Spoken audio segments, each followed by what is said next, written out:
Hi, welcome to the latest episode in the ECIST Bitesize Podcast Series. My name's Nick Holding, I'm an Improvement Manager with the Emergency Care Improvement Support Team. Today we're going to be talking about knowing how we're doing boards, and I'm joined by Pete Gordon. Yeah, hello, my name's Pete Gordon, Head of Emergency Care Improvement with ECIST. So Nick, I'm going to start off with the first question. So we're talking about knowing how you're doing boards today. What do you mean by knowing how you're doing board? Well, knowing how you're doing boards is a really simple way to help teams understand how they're doing it, performing against certain metrics, certain agreed standards that have been set by the team. You know, that we often want to know how we're doing, how we're doing in our job. Are we doing a great job every day? But how do we know that unless we can be informed in some way? So the metrics we're talking about are not top-down imposed metrics. They're one that often agreed by the local team and are meaningful to them and designed by them. And they're owned and updated daily, often by the local leader. And then, practically we're talking about a handwritten notice board on wards or visual whiteboard that is populated daily. Really visible, not overly complicated dashboard. These kind of things are often found on the intranet, and most staff, frankly, don't have time or the ability to access those boards. There's a guy called Edwards Deming. He said it's not enough to do your best. You must know what to do and then do your best, and that's where knowing how you do your boards really come into their own. So Pete, we've done these before. In your opinion, how are the boards helpful, and what do they achieve ultimately?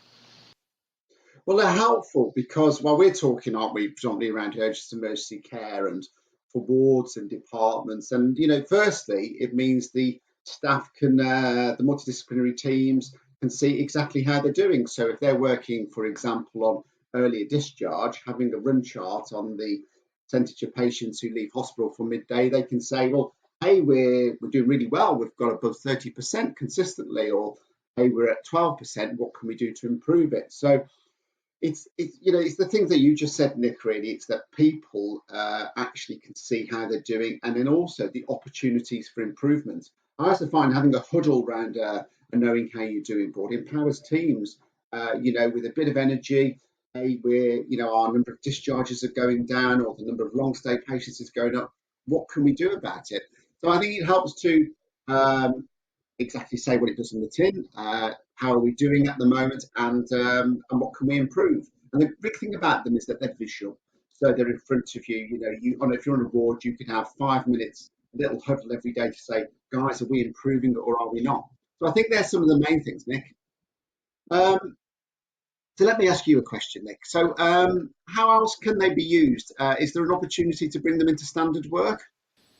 Yeah, I think you touched on the huddles. Where I've seen these work well is where they become part and parcel of how we do our jobs every day. They're not something that are just pinned up on a wall and nobody looks at them anymore. As a huddle, you want to see how did we do yesterday, how are we doing today, what's the plans for tomorrow, have we got the right information available to us that informs those kind of decisions.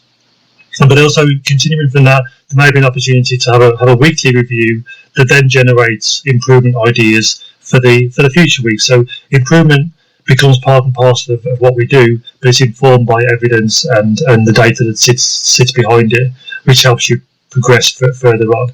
And those ideas are then generated by the team.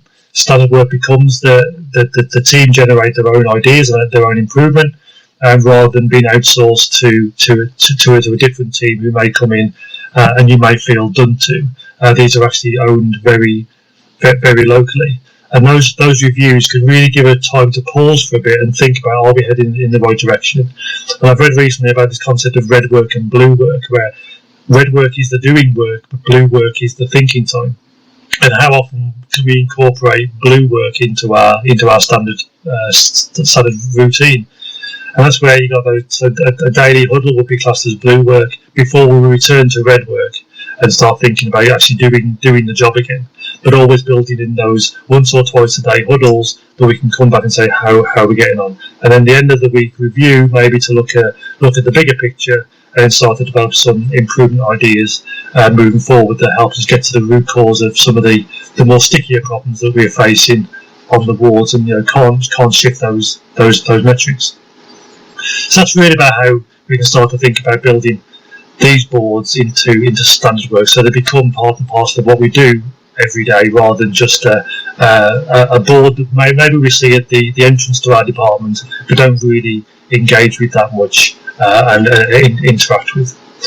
So there's just a few ideas and some tips there around using them. But as I say, I think going back to productive ward days, I think it was, Pete, when we first started looking at knowing how we're doing boards, and that was some time ago for those who are involved in that. Any more top tips on setting up, knowing how we're doing boards?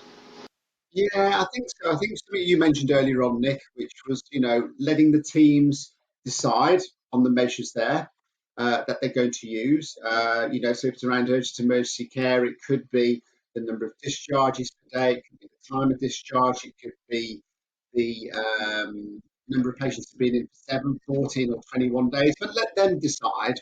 And I think there's also something about it needs to be as visual as possible, so using the right type of charts.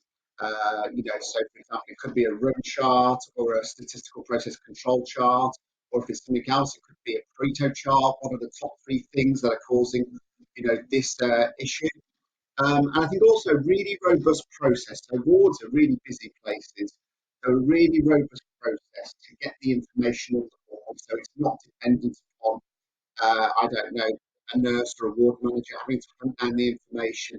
So a really robust process in there. And I think a big top tip, which I think you've mentioned as well, is those huddles. So it's one thing having something nice on the wall, but there's also getting the team around and a bit of energy.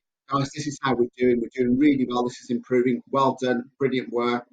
But say if a measure isn't going in the right way, is what can we do about it to improve it? And if we genuinely feel it's not in our sphere of influence, who are we going to speak to so we can resolve this constraint? So they're my top tips for that, really. But first of all is develop it, even if it's only 1 or 2 charts. Start somewhere and give it a go, because without information you're often running blind. So they're my main tips, Nick. Yeah, I think that's spot on. That last one about just give it a go. Start simple, keep it simple. Don't overcomplicate it. This is not, and don't think about printing off already generated graphs, because often they made a bit of white graphs for you. Just start something that's meaningful for you at a local level. Put it on the wall. Do those daily huddles. Start the habit. It'll feel a little bit awkward to start off with, but just about getting going. I think it's about keeping it simple, isn't it?